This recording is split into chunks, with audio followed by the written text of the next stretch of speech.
in this area near Circus nearly 2 years ago that changed the lives of so many people, including Metro Police Officer Shay Mikalonis and Edgar Samaniego, the convicted shooter.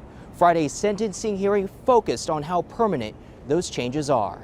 I wish this day never had to occur. It should have never had to occur, but it did. I'm glad for what did occur today. Patrick Neville can finally put the criminal case of Edgar Samaniego behind him. Samaniego convicted Friday of shooting his stepson Metro Officer Shay Mikalonis in June of 2020. A nearly 2-year process for justice now coming to a close.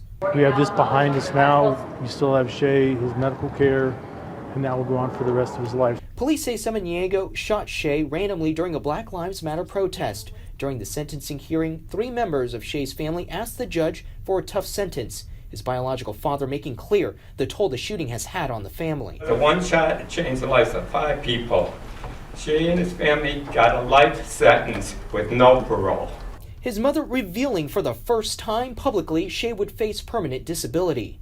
Shay will never have an opportunity to live his best life, to achieve his goals, or fulfill his hopes and dreams. There is no rainbow or light at the end of the tunnel. My son was sentenced to a life he never chose.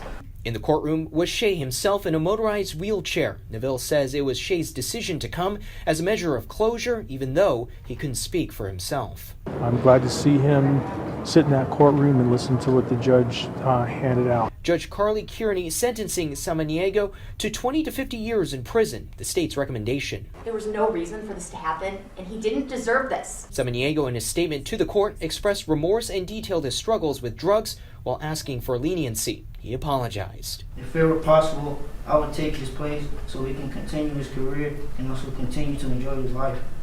He did not deserve none of this. Neville says after hearing Samaniego's statement, we would just like to put this behind us.